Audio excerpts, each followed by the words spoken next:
ser de otra manera, para el episodio 10 había que hablar de un 10 de la Fórmula 1. Creo que uno de los 10 más mágicos que tiene este deporte y esta industria. Pero obviamente no estoy solo, como siempre los tenemos a los dos laderos, a los que saben del tema, yo estoy acá de relleno nada más. Agus Inigali, Andrés Mirra Carrilero, ¿cómo le va chicos? Buenas noches. Buenas, buenas, ¿cómo está la banda? ¿Cómo estamos? ¿Contento? Esperando ansioso el Tour de Franco. Va a ser una semanita larga. Pero bueno, hoy vamos a hablar te sumo los 10 mágicos, te agrego los 10 polémicos de la historia de la Fórmula 1. Qué bien no es Me encanta, mágico y Las dos polémico. cosas, ¿no? las dos cosas. Sí, la verdad es que te queríamos traer, acá con los chicos estuvimos hablando, traerles a Flavio Briatore, porque como sabemos que hay mucha gente nueva en esto de la Fórmula 1, lo han conocido porque, bueno, porque está en Alpine, pero Flavio Briatore es mucho más que eso. La idea de hoy es, no quiero meterme en tu laburo, Andrés, pero No, la idea de no. hoy es conocer a Flavio, pero no como una página de Wikipedia, sino contándole 3, 4 historias de él, como para que se den una idea de qué es lo que hizo y por qué llegó a ser lo que es, ¿no? Así que ¿Y por qué es tan polémico? También, entre porque es otras tan cosas. polémico, pero también porque a pesar de eso lo siguen buscando. Sí. Sí, yo creo que Briatore de Fórmula 1. Cuando hablas Fórmula 1, al menos Fórmula 1 moderna, los 20, 30 años, tenés que en algún momento nombrarlo Briatore. Es una En, persona que va- sí o sí tenés que nombrar. en varios momentos, diría yo, no en uno. No, Pero, claro, pero me refiero a que sí o sí tenés que nombrarlo. Cuando vas a hacer una recapitulación, lo nombras. sí, Sí, sí. sí, sí, sí, sí. Pero tuvimos que elegir, porque si contamos toda la historia de Briatore toda, pero elegimos algunas cosas puntuales que van a servir para retratarlo un poco. Hago unas cositas, yo voy a ir más que nada, les voy a contar primero justamente quién es Flavio Briatore, porque no es que surge un repollo y aparece en la Fórmula 1, aparece en el paddock, no. Es un tipo que ya fue polémico desde su nacimiento prácticamente. Un tipo nacido en el norte de Italia, obviamente como su nombre lo indica, Flavio Briatore, más italiano no encontrás. Ya, por empezar, nunca terminó los estudios, los abandonó y ya con la familia eso no le gustó mucho a la familia. Y el tipo siempre se movió en negocios al borde de la legalidad. Trabajaba en negocios inmobiliarios, en cuestiones gastronómicas de restaurantes en Italia. Y hasta estuvo condenado por unas pequeñas estafas piramidales que tuvo ahí en Italia Torto. en los Esto 70 estamos hablando, perdón Andrés, esto estamos hablando cuando tenía que 20 años con él. 20 años, estamos hablando 70 y finales de 70 mediados y principios de los 80. 20 años Fuera de de la Fórmula calle. 1. Totalmente fuera de la Fórmula 1. No sabía que era Fórmula No, 1. fuera de la Fórmula 1. O sea, ya era Bien. eso antes de, no sabía lo que era una tuerca en ese momento, Flavio Briatore. Entonces ya desde el comienzo era un tipo complicado que le gustaba estar siempre al borde de lo legal. De hecho, decíamos, eh, tuvo dos condenas en Italia por, por cuestiones de fraude y de estafas piramidales, lo cual lo obligó a, para no caer en cana, para no estar guardado, tuvo que rajar de Italia y terminó, adivinen dónde puede terminar, un tipo que está escapando por estafas piramidales. Termina en las Islas Vírgenes, exiliado, o sea, uno de los tantos paraísos fiscales del Caribe, O sea, dependencia. evidentemente les fue bien con la estafa porque hay que vivir en las Islas Vírgenes, ¿eh? Claro. No, no, no, claramente, claramente. Pero, a ver, Islas Vírgenes, paraíso fiscal del Caribe, dependencia de Estados Unidos. No hay que olvidar ese detalle, no menor. Dependencia de Estados Unidos. Nada, vive un par de años ahí, sigue laburando, haciendo sus negocios inmobiliarios principalmente en Estados Unidos, justamente. Y en ese tanto ir y venir de los negocios se cruza con el primer, bueno, no, primero, en realidad el personaje que va a ser clave en su vida. Y es Luciano Benetton. Luciano Benetton, empresario de la industria textil, cuya marca, todos conocemos la marca Benetton. Bueno, en los mediados de los 80, cuando se conoce como Briatore, Benetton estaba explotando y revolucionando el mercado textil porque era una marca que completamente disruptiva desde su imagen, su forma de marketing y sus publicidades. Todos sabemos de las publicidades de Benetton también. Los colores, al borde de la discriminación también siempre. Es un tema complicado el de Benetton. Y Tal para cual. qué mejor que un tipo como Briatore para una marca como Benetton. Luciano Benetton ve algo en Briatore que le llama la atención y lo lleva para su empresa. Y Briatore empieza a escalar dentro de la empresa, llega a ser gerente comercial, llega a ser el gerente de la oficina de la tienda de Nueva York, que es la más importante de Benetton, hasta que termina siendo el director corporativo de la marca, directamente. Es el número 2 debajo de Luciano Benetton. Y Benetton, que era un tipo tan extravagante como Briatore, dice, che, me sobra la plata, ¿qué hago? Me compro un equipo de Fórmula 1. Y compra lo que hasta ese momento era Toleman, el famoso Toleman. Y Que lo si vieron la rebautiza. serie de Senna, perdón, Sí, que te interrumpan, si vieron la obvio, serie obvio. de Senna, es el equipo donde Senna debuta. Exactamente. Exactamente, el equipo de Butacena. Entonces en el 85 lo compra y lo rebautiza como Benetton Fórmula. Se llamaba el equipo. Y dijo, el tipo que me tiene que manejar esto es Briatore.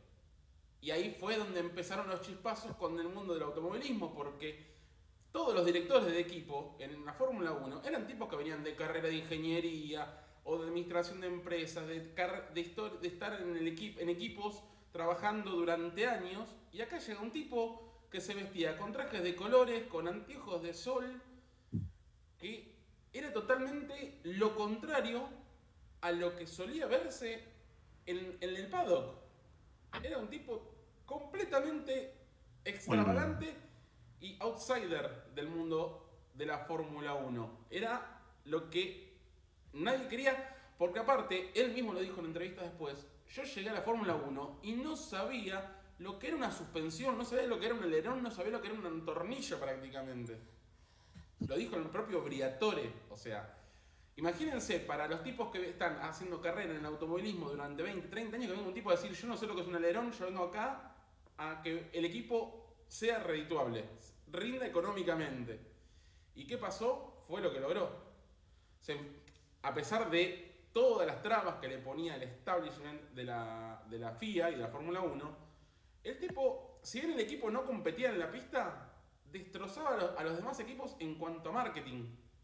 Atraía sponsors que ningún otro equipo tenía, que ponían una inversión impensada para esos momentos de la Fórmula 1 y que era increíble en cuanto al, a lo que estaba acostumbrada la Fórmula 1. Porque la Fórmula 1 era otra cosa en ese momento. Cuestión es esto, es cuando se lo cuestionaba a Benetton siempre decía lo mismo, el tipo tiene algo que no tiene el resto del paddock y es visión comercial, tiene algo innato que no importa que no sepa del tema, él lo va a sacar adelante. Y así fue que empezó a crecer el equipo y como decíamos, el traer sponsors hacía que el equipo pudiera justamente invertir más en los autos y empezar a estar más, un equipo que solía ser de los peores de la grilla, empezó a estar metido en el medio, metido en el quilombito y cada tanto, a algún punto sumar. Y ahí empezó a llamar la atención de todo el mundo. Pero, esto recién empieza. Esto recién empieza. Porque el primer golpe maestro de Briatore todavía no llegaba. Y eso lo dejo al Carry, que es el que nos va a contar el día que Briatore cambió la Fórmula 1 para siempre, tal vez. sí, sí, bueno, gracias por la introducción. Como vos decís, ¿no? ¿Viste? Llega Flavio Briatore, un tipo que se había escapado de Italia por estafas, que entró a Benetton y como vos decís, llega a la Fórmula 1, en principio sin saber nada, aparte de gafas oscuras, bueno, como ahora, pero joven, digamos, se vestía, ¿no? Eh, y bueno, comenzó en Benetton, no vamos a hacer toda una introducción porque el objetivo acá no es ir al detalle, pero él comienza en Benetton y el equipo, como decís, empieza a andar mejor. La verdad es que con el correr de los años empieza a sumar algunos puntitos, con Piquet empieza a ganar alguna que otra carrera, pero el momento donde cambia todo para Benetton es en el año 1991, en Spa-Francorchamps, porque Michael Schumacher debuta en el equipo Jordan, de Eddie Jordan, fallecido hace poco, debuta en la Fórmula 1 porque el piloto titular lo habían arrestado en Londres porque se había agarrado a piñas en un bar, dato de color. Entonces debuta Schumacher, o sea, una casualidad. Tipo debuta con un Jordan, un auto mitad de tabla para abajo, te diría. Normal. Normalito. Que no, digamos, Ni. 11, 12, 14, ahí anda. Y el tipo nunca había corrido en Spa ni en Fórmula 1. En ese momento no existían los simuladores como existen ahora. Digo, el tipo los pusieron arriba del auto y le dijeron, che, está en cana. Manejá. Maneja. Y Schumacher va y clasifica séptimo. Con un auto que no estaba para eso. Obviamente todos te sorprenden y quedan muy impresionados con lo que fue Schumacher en esa actuación. Y Eddie Jordan ya tenía un precontrato, contrato, eso siempre es muy discutible, pero fue Briatore y dijo, dijo Briatore, esta es la mía, yo tengo que fichar a este tipo porque es la persona que me va a llevar el equipo adelante. En ese momento en Benetton estaba corriendo Nelson Piquet, que también si vieron la serie de escena, ¿sabe quién es? Y un tal Roberto Moreno, que era otro brasileño, que la verdad es que tomaba algunos puntos, no era malo, pero bueno, no era Schumacher, ¿no? Evidentemente. Y el tipo fue y le dijo, mira, vos el fin de semana que viene tenés que estar corriendo, yo te doy el auto el fin de semana que viene. Fue así, le dijo a Schumacher. Hicieron lo imposible, ¿sí? En cuestión de días. De hecho, termina en juicio toda esta situación, se arma un tole bárbaro y Briatore, viste, que siempre sale bien parado, como, viste, como decís, ¿no? El tipo se escapa de Italia, termina de gerente en Benetton, bueno, el tipo sale bien parado y se termina llevando a Schumacher en 1991. Sí, justamente en Spa-Francorchamps el año siguiente, cuando Michael gana su primera carrera, corriendo con Benetton, y ese año corre con Martin Brundle, Schumacher, que es el que ahora hace las transmisiones en inglés. Si ustedes Sí. escuchan los videos de Fórmula 1 en inglés, ese es el que relata. Bueno, y a partir de ahí, obviamente, digo, a Schumacher, digamos, no hay que hacerle mucha introducción. Schumacher empieza a ganar algunas carreras y finalmente en el año 94 es donde realmente con el Benetton, un auto que era mitad de tabla, se podría decir, en 5 o 6 años Briatore lo convirtió en un equipo que ganaba campeonatos. Y no solo eso, sino que Schumacher creo que se corrió en 16 carreras y Schumacher, si no me equivoco, ganó 9, una cosa así, una bestialidad para esa época. Ahora es un poco más común. Pero bueno, por ese equipo pasaron varios pilotos. Jos Verstappen también corrió con Benetton, el padre de Max. Bueno. Así que bueno, pero no solo ficha a Schumacher, sino que también ficha a otro muy conocido, Ross Brown, ahí, digamos, como estratega de equipo. Después Schumacher, cuando se va a Ferrari, se lo lleva también y ahí se le cae todo un poco a pedazos a Briatore. Pero él tiene el ojo también, más allá de las tácticas para llevárselo, él tiene el ojo de decir, yo me tengo que traer a este tipo porque es el tipo que me va a dar el campeonato del mundo. Y no le dio uno, sino que le dio dos. Y eso habla un poco de su habilidad de leer a la gente, ¿no? De ver, porque, como decías, no sabía de Fórmula 1, pero lo vio a Schumacher y dijo, lo tengo que agarrar, como sea. Sí, o Eh, sea, es esa cosa de instinto de decir, che, este tipo tiene algo. Si hace eso con un Jordan y yo tengo un auto mejor en teoría, bueno. Es como que venga, yo por ejemplo, no vi nunca una carrera de Fórmula 1, me compro un equipo de Fórmula 1, veo el domingo la carrera, lo veo a Max y digo, este tipo creo que es bueno, lo ficho, pum, me lo llevo. Algo así, excelente. No tan así, pero bueno, sí, sí. hermoso lo que hizo. Por eso un poquito, viste, cuando el tipo dice, no, este pibe es bueno y lo señala Franco, uno dice, bueno, pará, no es que soy yo, argentino, en Parque Patricio, diciendo que Franco es bueno, no. Eso es un tipo que descubrió a Schumacher. Pero no solo descubrió a Schumacher, sino que después Benetton en el año 97, 98 tiene algunos problemas. La verdad es que Benetton decide quizás salir un poco de lo que es Fórmula 1.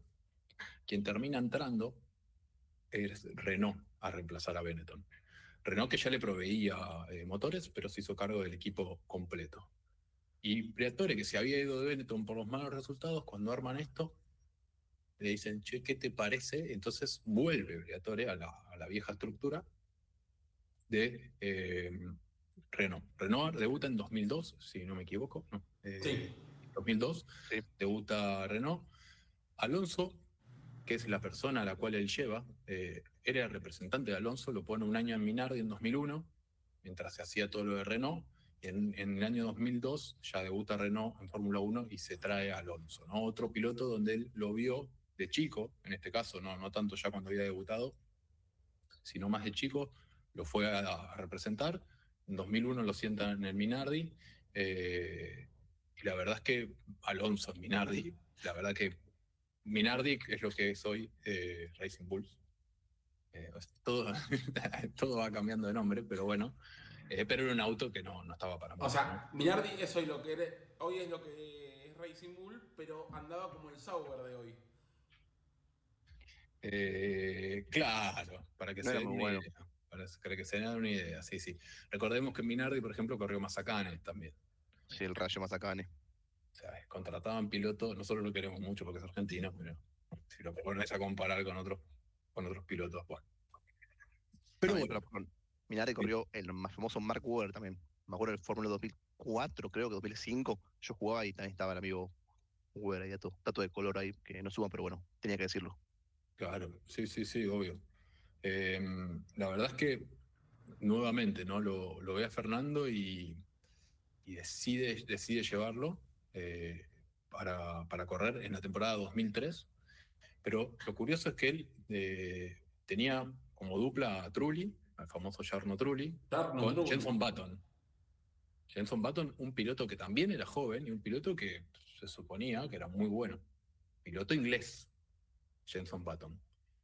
Y Briatore decide sacar a Jenson Button, que se termina yendo, y para el año 2003 poner a Fernando Alonso como titular. Esto le ganó a Fernando Alonso un odio de la prensa inglesa que continúa hasta hoy, de hecho. Exacto. Y en el año 2003 Alonso se sube y en su primer año con la escudería logra ganar ya su primera carrera, que fue en Hungría. Más allá de eso, seguramente en algún momento de la historia de este podcast haremos un especial sobre Alonso, que no es el objetivo hoy, pero de nuevo, nuevamente, le arma el equipo para él, ¿sí?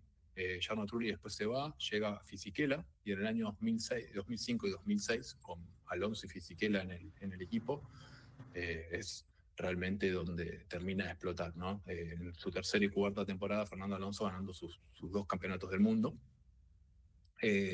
No falto de cosas raras de parte de Briatore, y yo, para cerrar un poquito, porque él descubre a Schumacher, descubre a Alonso, pero también hace un montón de otras cosas en el camino, y les traje 5 cositas, y ahora Agus igual va a Adelante. comentar sobre esto, pero les traje 5 cositas que él hizo mientras estaba solo en Benetton. En 1994 la FIA descubrió que Briatore le había puesto un software no permitido por el reglamento de tracción. Unas pocas carreras después descubrieron que hacía lo mismo, pero para la salida del Benetton se apagaban las luces y el Benetton parecía un cohete. Bueno, resulta que el tipo le había metido ahí controles que no se podían. De hecho, en el 94 terminan quitando esos controles y algunos dicen que parte del accidente de Senna tiene que ver con que el Williams no tenía estas ayudas, ¿no? Después, en el año 94 también le pusieron una multa al equipo porque para cargar combustible más rápido, en esa época se recargaba combustible en las paradas, el tipo le sacó unas válvulas de seguridad a las mangueras para que cargaran más rápido y Verstappen se prendió fuego, el padre. Después también lo enjuiciaron porque dijeron, no hubo, acá viste, las sanciones siempre eran muy light porque era obligatorio, pero Sí, sí. también hubo un quilombo con Elf, que era la El empresa que proveedor. traía el proveedor de combustible, porque dice que el Benetton tenía un combustible especial. Bueno, o sea, Tenía Es su. todo, probable, es probable. todo muy en el límite, todo muy en el límite, en una época donde también había muchos equipos, la cosa era, digamos, el control era más difícil que hoy, ¿no? Que hay toda la telemetría, hoy puedes ver casi todo en vivo. Pero para contarles más en profundidad sobre este tema, le voy a dejar la tercera parte de esto a Agus, que nos va a traer el sumum de Briatore y sus y sus cositas. Sí, sí, sí. Sí, sí. Bueno, vamos con, Carrie ya nombró algunos escándalos, podemos nombrar mucho más del amigo Flavio, pero el quizás más famoso que todos recuerdan, que he visto muchos quizás documentales, videos, podcasts, imágenes, es el famoso Crashgate. ¿Qué es el Crashgate? Perdón por burrada, Crashgate. Hay que situarnos en el año 2008, Gran Premio de Singapur, primer circuito nocturno de la historia de la Fórmula 1. Todo lo que tiene la Fórmula 1 están esperando la carrera justamente por esto, qué iba a pasar, cómo los pilotos se iban a ver, el espectáculo, el show. Y bueno, ¿qué pasaba? Si tuvimos el 2008, los equipos fuertes eran Ferrari, McLaren, BMW y Renault un poco más atrás. Generalmente no estaba para sumar podios, pero quizás sí sumaba puntos. Entonces, desde Renault ya había una presión para Briatore, que le decían, necesitamos puntos, hay que poder sumar, hace 2 años fuiste campeón, y aquí comienza nuestra historia. En la clasificación, Alonso tiene una mala clasificación, perdón, me voy para atrás. Renault tenía 2 pilotos, Fernando Alonso y Nelson Piquet Jr., el hijo del que anteriormente fue nombrado. No recordaba justamente como buen piloto el hijo, el padre sí, un crack, el hijo no lo recordaba como piloto, pero sí todo el mundo lo recuerda justamente por esto, aunque luego fue campeón de Fórmula E. Pequeño spoiler. Bueno, de vuelta.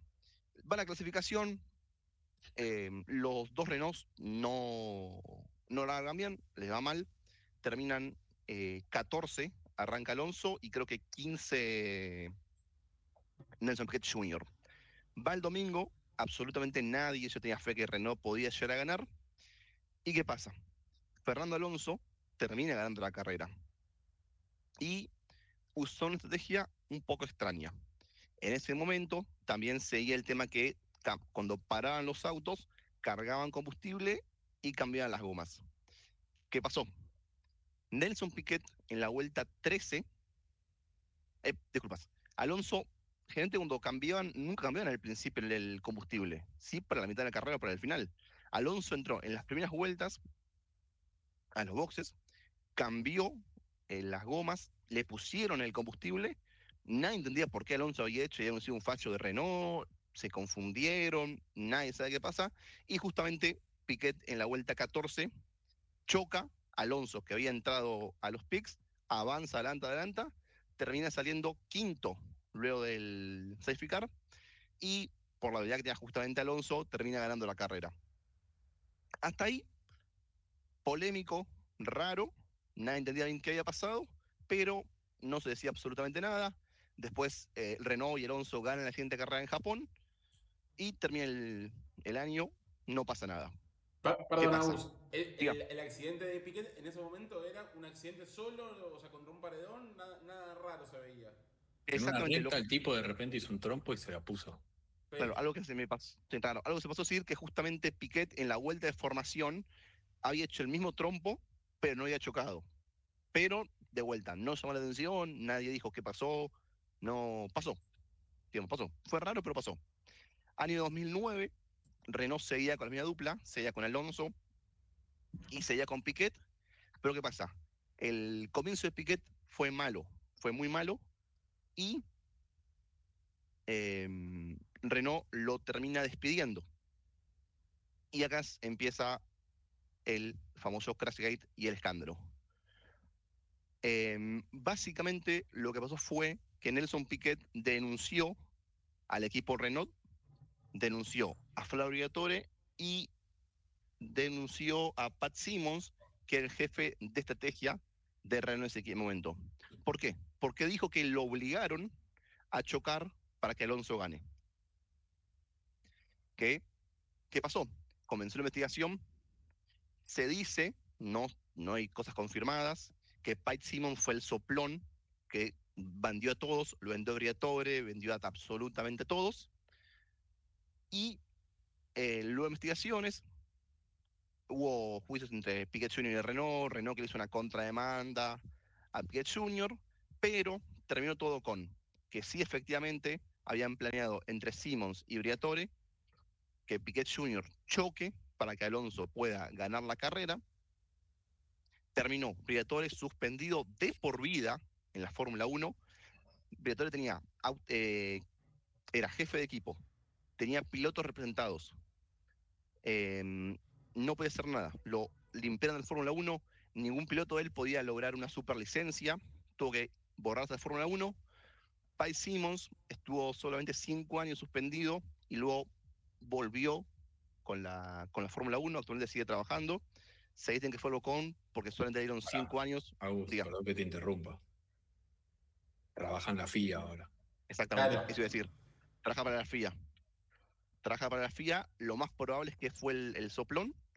Renault también se declaró culpable para evitar mayores consecuencias, pero lo que tiene es que Renault perdió los principales sponsors, que eran Mutua Madrileña y ING, el sponsor principal, y como consecuencia, como en el Cargate, Renault termina saliendo de la categoría y luego sí termina volviendo a lo que sería hoy Alpine, pero fue el punto quizás que comenzó la decadencia de Renault.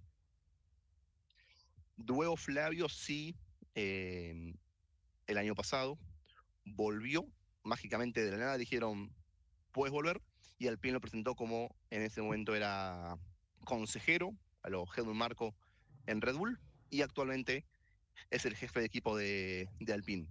Por ahora, sin polémicas, sin nada raro, solamente que lo rajaron, wait, lo echaron al amigo Duhan, que podemos contar la subtrama de Duhan, pero hay que ver, Briatore, ¿sabía lo que iba a pasar? ¿No sabía? Veremos. Yo, por cierto, espectacular historia, la de Crashgate es una de las historias más. Mira que hay muchas historias en la Fórmula Sí. 1, pero como esa no hay ninguna. Que un equipo manda a chocar a un piloto para que gane el otro, eh, realmente me parece impresionante. Evidentemente le dijeron, che, si vos chocaste vamos a dejar el año que viene, y después cuando lo echaron, que lo reemplaza Grosjean después, Sí. eh, Sí, se ve que cuando lo echaron, tipo, me vas a echar. Bueno, sí, y justamente él si cuando caigo yo, declaró, caemos todos, le dijo. aparentemente declaró con el plan de che, ¿por qué te dejaste? ¿Qué pasó? Y justamente él estaba con problemas psicológicos y por la presión que tenía y no quería perder el puesto, eh, se dejó. Un peligro igual, no solo por el choque, porque el choque fue fuerte, no fue un choque simple, fue un lindo palo contra la pared. Sí. Y no es menor el dato de esto, que hoy Alpine es lo que ese Renault dejó de ser, es la transición, la escudería francesa sigue siendo, y que Briatore vuelve a lo que fue Renault y hoy es Alpine. Y como dijiste vos, Agus, recién, de estar suspendido por vida, de golpe, Volvió. está todo bien y volvé. Sí, también las malas lenguas, le hace yo también.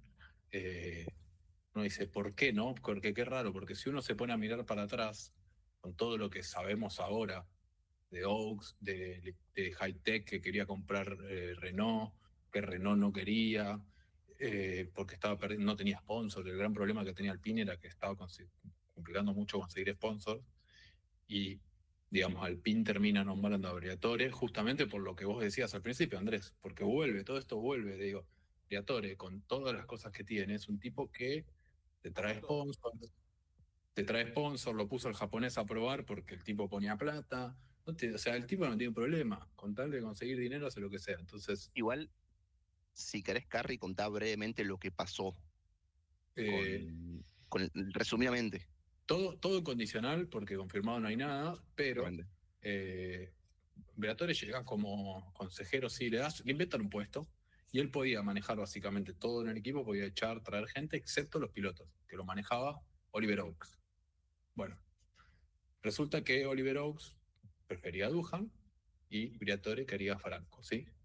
El mismo día que Franco pasa a ser primer piloto, eh, Oaks renuncia, y todo el mundo dijo, ¿por qué Briatore lo hizo renunciar? Y que no sé qué. Y resulta que después nos enteramos que era hermano, había caído preso en Inglaterra, que él había tomado un vuelo desde Dubái y venía con 2 valijas llenas de billetines. Bueno, a partir de eso todo es eso sabemos que sucedió. Todo lo demás es potencial, es que dicen que ese dinero venía de Rusia, de los Mazepin, que tienen para el equipo Hightech, que es un equipo que no participa en Fórmula 1, pero que se quiere meter, y la Fórmula 1 medio como que no quiere mucho eso, porque, bueno, se dice que ese dinero es una movida, o la movida de Hightech era querer comprar el equipo Alpine a Renault, porque bueno, si Renault, porque ¿qué pasa? Si bien Alpine es el equipo de Renault, si Renault ve que está perdiendo plata, nos vemos en Disney. No. Digo, Renault, su negocio principal no es tener un equipo de Fórmula 1. Entonces, lo que hacen en Alpine es nombrar a Briatore para conseguir esos sponsors, y Briatore dice, bueno, qué mejor manera de conseguir sponsors con un piloto que trae sponsors, porque lo cierto es que YPF y Mercado Libre ponen bastante plata, pero además es un pibe que trae las cámaras. Dujan No te genera nada a nivel social a nivel media. comercial no te genera nada. Entonces, bueno, lo que dicen es que había una guerra interna en Alpine entre Oaks y todo su equipo, y del otro lado Briatore y la directiva de Alpine, ¿no? Un poco es eso lo que lo hace volver. Obviamente el tipo le encanta la Fórmula 1 y cuando le dieron la oportunidad Apareció. agarró, y hoy en día, después de la salida de Oaks, él hace todo, básicamente. O sea, es el dueño de casi está la comisión directiva y está él que hace todo. Entonces, Un par de cositas ahí que quiero mencionar. Siempre en potencial, como dijiste vos, Carrie, el dinero que traía el hermano de Oaks era de la familia Mazepin, que en teoría está vinculado al Kremlin y al gobierno ruso y a una plata media extraña. O sea, la, todo empre- potencial. la empresa es de Chipre, sí, todo muy raro. En, Eh, en cuanto a eso, en nuestra cuenta de Twitter o X, como quieran llamarlo, el Carry se mandó un tremendo hilo con toda la información potencial que se dijo. Y ahí si quieren ir en arroba quien corra está toda la información de esa parte del, vamos a decir, del Alpine Gate o del Oaks Gate. Ahora, Briatore, un tipo siempre mirado de reojo, siempre provocador, que a la Fórmula 1 no le cayó, hoy lo trajeron para salvar a Alpine para que no entre Hightech. O sea, termina siendo el héroe. Es el villano de una historia mal contada. Sí, Al y aparte final. del PIN viene algunos fracasos muy grandes. Recordemos, por algunos nombrar, la vuelta de Alonso, que fue mala. Recordemos, la primera vuelta de Alonso con On de Renault, que fue mala. La segunda vuelta con Alonso, con el plan, que nunca fue el plan. Y como que decía antes, creo que después del Crash Gate, Renault, Alpine, como quieran llamarlo, nunca, nunca levantó cabeza. ¿Podrá el Briatore hacer su tercer gran periodo? Creo que es la pregunta que queda en el aire. sí, y Renault que lo había traído a Carlos Sainz, Sí. estuvo Ricciardo, o sea, y no le terminaban, sí, han sumado podios y demás, pero ¿No no estuvo también terminaron. con Lotus en un momento? ¿O eran de equipos diferentes? Eh, Lotus Renault. lo que pasa es que Renault era el proveedor de motores de varios equipos, Claro. Está. no solo de Benetton, sino de otros, y igual que ahora, digamos, ¿no? Que Sí, Sí, sí. Mercedes sí. por ahí le da Es uno de varios. los 4 proveedores de motores. Claro, a partir del año que viene, Renault ya no va a usar su propia. Sale Renault, entra Ford, pero Renault ya pasa a usar motores Mercedes, ¿no? Es parte, que por ahí es para otra cosa, pero cuando Briatore llegó, una de las primeras cosas que hizo fue decir, muchachos, 25% de la gente afuera. Y gran parte de eso fue la parte de fabricación de motores de Renault. Porque además Renault estaba fabricando para sí mismo. No tenía equipos clientes porque el motor no era. Que eso, es pésimo como motor. No es un No, motor bueno, de los cuatro era el peor. el peor. Entonces estaban poniendo mucha guita a eso, un motor que no funcionaba y que además no se lo vendían a nadie. Entonces el tipo llegó, también tuvo un quilombito con eso porque, bueno, obviamente, claro, si vos echás un cuarto de la gente, eh, no te van a querer. Pero bueno, Sí. eso es otro tema. Pero el tipo Y llegó a recortar costos. Así. un dato no menor que vi por ahí también, vos decías lo de que Franco trae no solo la parte de social media y de las cámaras, sino los sponsors, es que Mercado Libre, creo que fue, de los dos sponsors principales de Franco, puso el mismo dinero que pone BWT, que es el main sponsor de Alpine. De hecho, por eso en teoría el auto va a cambiar su eh, su temática, sus Vos colores. pones BWT, que es azul, y Mercado Libre, que es amarillo. Sí, sí. Muy, muy Renault de los Muy 2000. De los faraón. 2000. Muy Renault 2006, con Claro, con la cabra ganando los torneos. claro, se viene, se viene. Y aparte, poquito, Sí, poquito más grande. Bueno, justamente por eso. además de, Bien además de parado. lo bostero, obviamente. Pero vuelve ese, o en teoría volvería, reemplazaría el rosa, iría el amarillo. Así que volviendo un poquito a las épocas doradas, se podría decir. Y bueno, también decir que todo esto catapultó obviamente la aparición de Franco, que por ahora, vamos a decirlo rápidamente, está confirmado que tiene un contrato por 5 carreras por ahora. Pero creo que, habíamos hablado un poquito, Carly, creo que eso viene de la mano de que son 5 carreras que puede correr con el mismo contrato que tiene como reserva y después tendría que tener un contrato nuevo como piloto principal. Algo así. Yo creo que si lo haces medianamente bien, no tendría sentido que no siga después de la quinta carrera.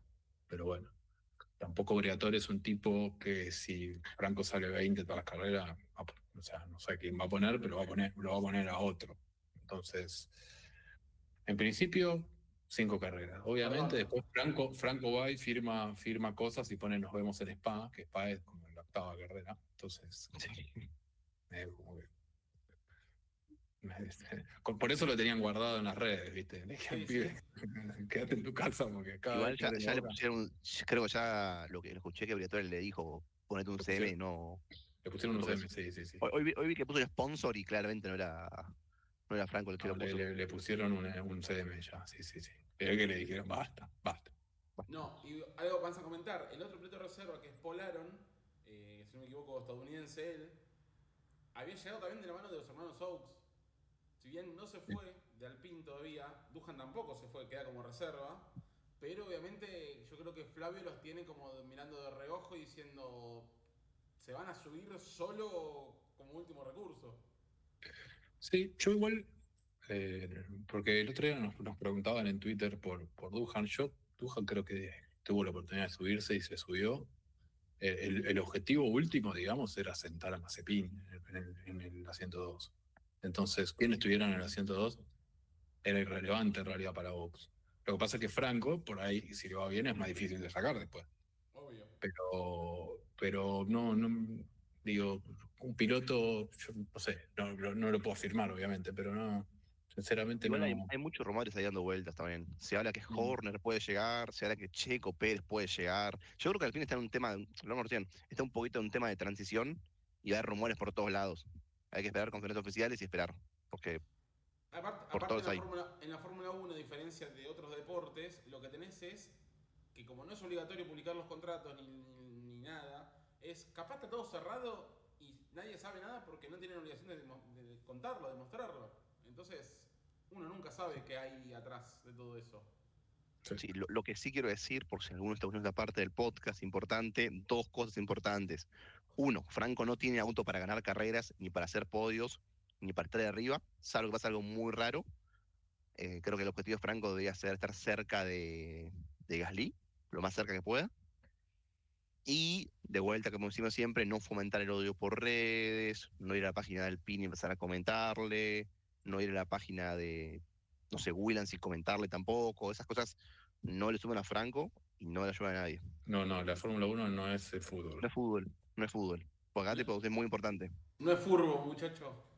Tenemos el ejemplo, Eh, perdón, el ejemplo de Colapinto, de Canapino. No es la Fórmula, pero le pasó en la Indy, que básicamente por eso lo tuvieron rajando, entre otros factores. No es la Fórmula 1, es la Indy, que es parecido, pero es automovilismo. No es fútbol esto. Y no se jode. Perdón, y no es TC, porque el automovilismo en Argentina tiene otra connotación tal vez, más parecida Sí, al también. fútbol, en lo que es todo el turismo carretera. Tampoco es turismo carretera, o sea, es automovilismo internacional. Exacto. Así es. Pero sí, a ver, es importante también la primera parte. El objetivo de Franco es terminar lo más cerca y si termina delante de Gasly, mejor. Pero tiene que estar más cerca de Gasly de lo que estuvo Duhan. Sí, no romper el auto, estar ahí, y si puede sumar, sumar, pero hacer vueltas, dale para adelante, cerca de Gasly, para mí. Mientras más cerca, mejor, si puede pasarlo mucho mejor. Pero hacer cosas simples, ¿no? Quizás creo que en William pecó un poco de arriesgarse, en momentos que no tenía que arriesgarse. Sí, Eso no tiene que hacerlo acá. No, no arriesgarse más, para mí. perfecto.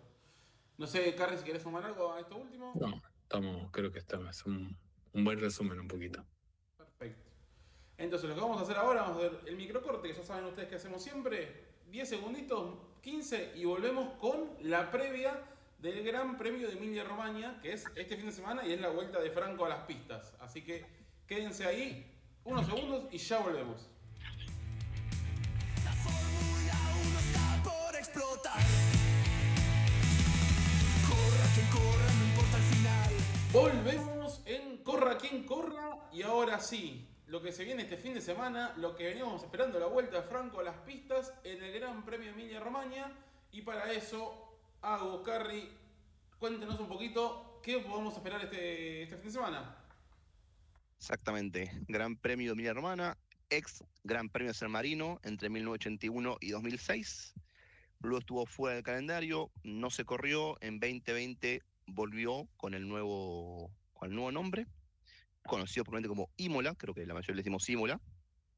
Quizás la carrera más recordada es el primer fin de mayo de 1994, que lamentablemente termina con la vida de Senna y Ratzenberg, y también el accidente de Barrichello, un fin de semana Negro. muy triste, negro, triste para, para los fierros. Bien, los ganadores del 2020 para acá, cuando fue que volvió la Fórmula 1, Hamilton ganó en 2020 con Mercedes, 2021, 2022 y 2024 se lo llevó Verstappen, 3 en fila, y en 2023 no se disputó por la lluvia, hubo inundaciones en la región y no se pudo correr. En cuanto al circuito, es un circuito que va a ser más de gestión que otra cosa. No vamos a tener muchos adelantamientos. Es un circuito de los viejos que quedó un poco, quizás, eh, no se acopló con los autos grandes. Lo quedamos un poquito con lo que fue el podcast de Miami. Así que las frenadas, la gestión de neumáticos va a ser importante, y también es un circuito que tiene grava en los costados, así que también no pasarse. No sé, Carlos, si querés agregar algo más. Sí, a ver, ahora se llama Emilia Romagna, pero muchos años se llamó Gran Premio de San Marino. Esto no es el San Marino igual, pero queda cerca. Eh, y en realidad el autódromo se llama Enzo Edino Ferrari.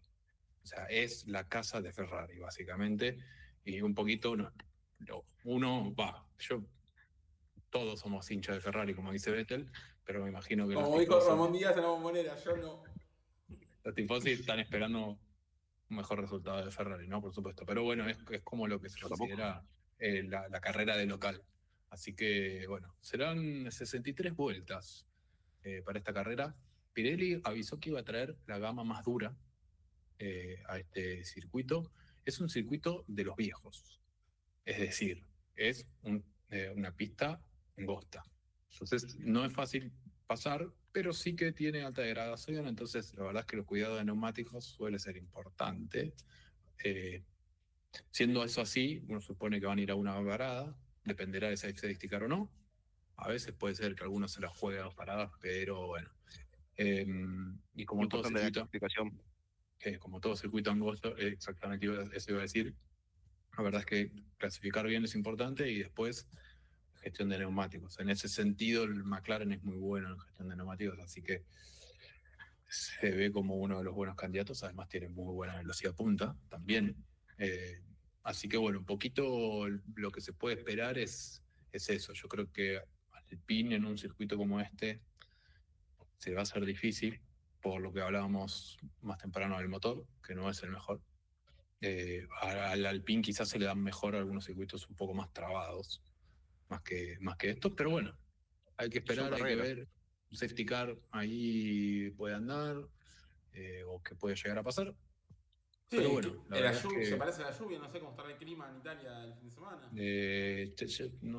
A ver, Me parece que no pronóstico. tiraban lluvia, estoy casi seguro. Te meto yo antes de la Igual, lluvia, porque chequé Harry. No, no. A ver, no.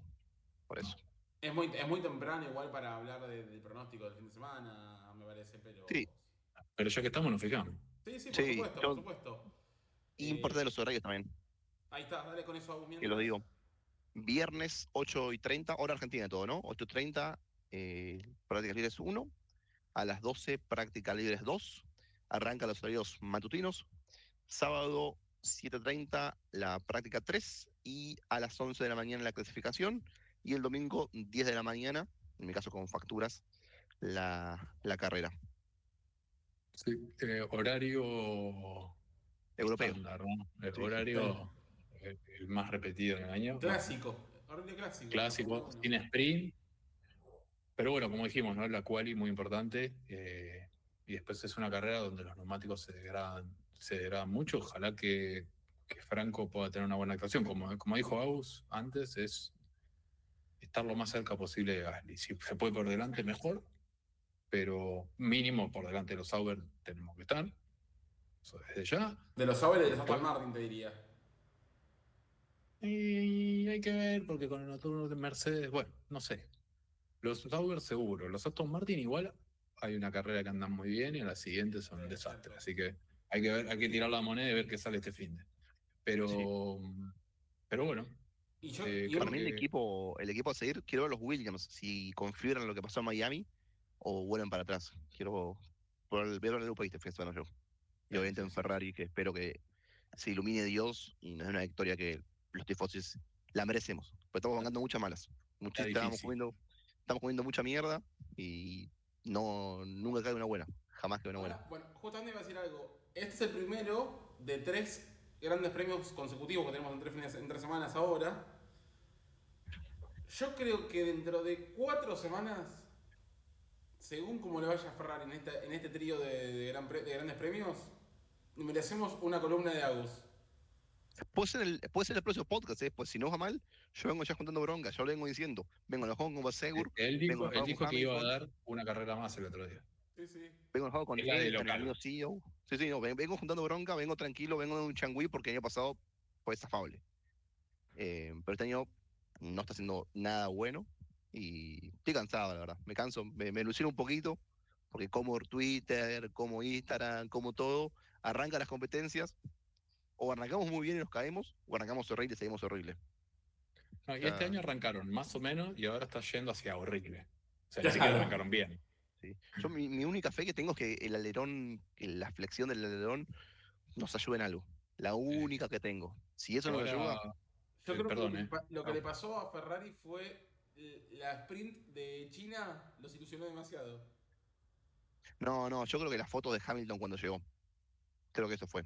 Pues las sprints son sprint que, pero el humo que se abrió, que siempre pasa lo mismo básicamente con Ferrari, el humo que se generó con la llegada de Hamilton, y lo que siempre tipo llega febrero y llega una nota que dice Ferrari está un segundo más rápido que el año pasado. Nunca está un segundo más rápido. Siempre es igual. Ya estoy sí, acostumbrado. sí. Recordemos el triple header, es, como dicen los ingleses, es el Gran Premio de Imola, después tendremos el Gran Premio de Mónaco y cerramos las 3 consecutivas en España, en Barcelona. Así que son 3 circuitos distintos. Sí. Creo que ahí ya, si bien obviamente McLaren tiene una clara ventaja, pero en España podemos llegar a ver algún cambio, ¿no? Con todo esto que mencionaba Agus. Sí. Veremos, Y, veremos. y en Mónaco también, porque la clasificación manda. Y ha llovido alguna vez en Mónaco. No es extraño que Sí, en llueva. Mónaco tenemos las dos paradas, hoy de todo Y el ahí año. el motor no es tan importante tampoco. No, No. Así que bueno, vamos a ver. por eso. Vamos por partes. Primero Vamos a Imola. ver. Sí, sí. Ya será Vamos, previa para la semana que viene, Mónaco. vamos de a poco. Pero bueno, creo que hicimos un gran capítulo porque Briatore, el querido Flavio, es un personaje muy conocido de nombre, pero muy poco conocido su historia. De hecho, preparando este especial, yo toda la parte previa de la Fórmula 1 mucho no la conocía y fui enterándome de cositas muy interesantes. Entonces digo, creo que quedó bien. Obviamente, como les dijimos, en Twitter o X, como les gusta, @corra quien corra, tienen el hilo con todos los hipotéticos que sucedió en Alpine estas últimas 2 semanas, con el Oaks Gate y ahí Flavio siendo El Salvador, la vuelta de Franco. También tienen todas las novedades, el minuto a minuto de la clasificación, de las carreras que solemos hacer los fines de semana. En YouTube, obviamente, si nos están viendo, están en @corra quien corra. Si nos están escuchando en Spotify, vayan a seguirnos a YouTube, a suscribirse, me gusta, comentarios, todo ahí. Y si nos están viendo o escuchando por YouTube, vayan a Spotify, Corra Quien Corra Podcast. Y ahí lo mismo, nos siguen, los 5 estrellitas, si hay comentarios, todo. Suma Dejar para reproduciendo. que... Dejar ¿Cómo? reproduciendo ahí todo el día. Si van a trabajar, dejan la compu prendida, dejan todo prendido y Que eso es lo más importante. Que reproduzca, que reproduzca. A nosotros nos ayuda un montón para que más gente nos conozca, para que ustedes nos puedan ayudar también a difundirnos. Y con esto yo creo que cerramos un gran episodio número 10 de Corra Quien Corra. Agus, Carry, ¿algo para sumar antes de despedirnos? Nada, ojalá que vaya todo sin inconvenientes, que sea lo mejor para Franco. Bueno, con ansiedad respecto a eso, la verdad. Así que mucho más que eso no tengo para decir. Y de Briatore, decir que hicimos 1 hora, porque dijimos, que si vos querés hablar de Briatore, podés hacer un capítulo de 6 horas. Sí, es más, creo que terminó siendo el episodio más corto hasta ahora, pero porque nos limitamos. Sí. Sí, pues dijimos un poquito de cada tema para hablar, pero tranquilamente hacer un podcast de Briatore. Y un poquito cada. Una temporada completa de Briatore. Una temporada Sí, sí. completa. Sí. Agus, ¿algo más para comentar? No, yo tengo una última pregunta para terminar el podcast. Pregunte. ¿Son pro Briatore o anti Briatore? Yo, a morir, me muero en el barco de Briatore. Me encanta. Yo, a partir de ahora, es pro Briatore. ¿Y por qué? Te lo dije hace un rato. Dije, es el villano de la historia mal contada. Es el Mourinho de la Fórmula 1. Sí. Y que nos cuente la gente también en los comentarios Obviamente. qué piensan de Briatore y si no conocían toda la historia de Briatore, también cuéntenos. Obviamente, nos dejan ahí en los comentarios y vamos a estar respondiendo y leyendo todo. Así que muchas gracias a todos. Se cierra el episodio 10 de Corra Quien Corra. Nos vemos la semana próxima con todo lo que deje Imola y ya la previa de Mónaco, que es un clásico también del calendario de la Fórmula 1. Terminamos. Corra Quien Corra. Nos vemos la próxima. Rojo el semáforo y puso a 1000 en las